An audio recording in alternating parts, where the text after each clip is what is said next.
And on this Memorial Day here in studio, I'm joined by Yoseph Haddad, who is the CEO for Together We Vouch for Each Other. He was severely injured in the Lebanon war and also is here particularly to talk about his organization and the heroic sacrifice of your commander during that war, who gave his life to protect his comrades, including you, and how that inspires you to this day. Yes. First of all, it's very important to say that for us this is a sad day to remember all the soldiers that fall in the war, and it's very important as well to say that soldiers from all sectors, Jewish, Christian, Muslim, Druze, Bedouin, all of the soldiers served in the IDF, and also some of the falling comes from those sectors. So it is actually important for the whole Israeli society. I myself, an IDF veteran, I was injured badly in the Second Lebanon War. But you know, a lot of people ask me why I do this, why I come at this specific day and talk about the Memorial Day for the IDF fallen, and I say it's very important for me because I want to pass their story. I want to talk about their story. Each and every time, every year, I ask myself, why not me? I was supposed to be also another number in the statistics. Why not me? Why I'm still alive? I was only 20 minutes from dying. That's at least what the doctor says. And I understood that every year I ask myself for the last 14 days, and it's to be exactly at this moment and to speak to everyone and tell you exactly about the heroic and the amazing things that the Golani and the IDF soldiers did. Especially, I will talk especially in the Second Lebanon War, but during the whole battles. And talking about just 1 minute before I come to Roy Klein, I would like to talk about my friends, the soldiers that I lost in the battle in Binjbel, just to make you understand how much of a hero they are. When we won the battle, and it's time to evacuate the wounded soldiers, when we arrived to the scene to take care of the soldiers, each and every one of the soldiers that said, don't take care of me, take care of my friend. And you must understand, they are badly injured. And this is how it went from one to another.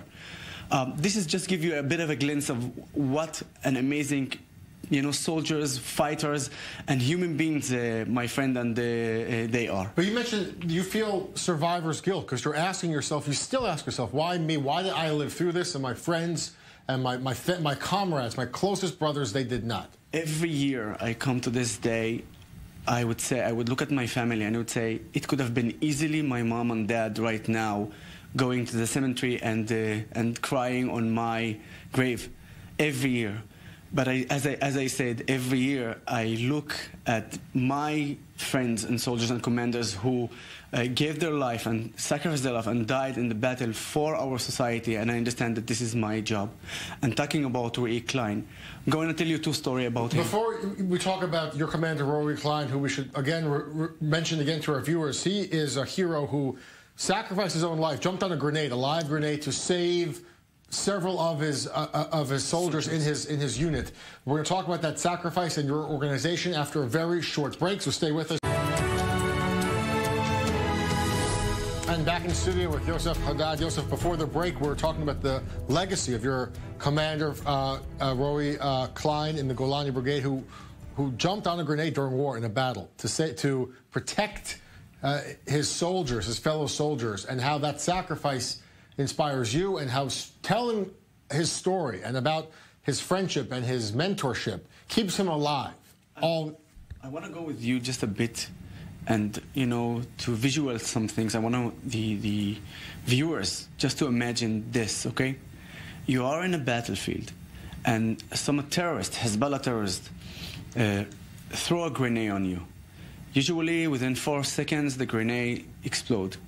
It usually if it's from long distance, it's 1-2 seconds, which means you have only 1 or 2 seconds to really decide what you're gonna do.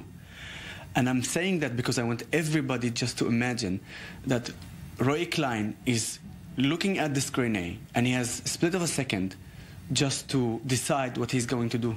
And he decided to jump on that grenade while he was shouting, Shema Israel. And by doing that, he immediately died, and he saved his own crew. This is how, I don't know what kind of definition can I put next to Roy Klein, but I can tell you that when a year before that happened, before the Second Lebanon War, me and Roy, we went to a usual activity on the border between Lebanon and... yes, it's not a patrol, it's more an ambush in the border between Lebanon and Israel. And when you are in ambush, you have a lot of time until action happens, so you have time to talk. So I found myself, an Israeli Arab, lying next to a Jewish with Yamaka from the settlement, who was my commander as well. And we are talking about life. I told him about my society, my traditional things in my society. He told me this.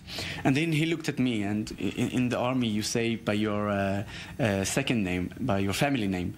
And he said to me, Haddad, I want to tell you a sentence. It's a Jewish sentence, but I want you to take it to a more wider view. And he said, in Hebrew, it's Kol Yisrael arivim ze leze. Every Israeli is vouching for each other, which means it's something religious, okay? But he wanted me to take it in a place where it doesn't matter if you're an Arab or a Jewish, we all should vouch for ourselves. And you can relate now what really happened there. Years and years, when I founded my own organization, together, vouch for each other, it was just by looking at his personality, his image, and what he literally believed in. And this is exactly our organization. Thank you so much, Yoseph, for sharing your story with us and the story of your commander, Roy Klein. Again, vouch for each other together, as you mentioned, the idea full of not just Jewish soldiers, Israeli Arabs, Arab Christians, Muslims, Druze, serving side by side and sharing that duty and that sacrifice together. Yoseph, thank you so much. Thank you very much for having me. And a very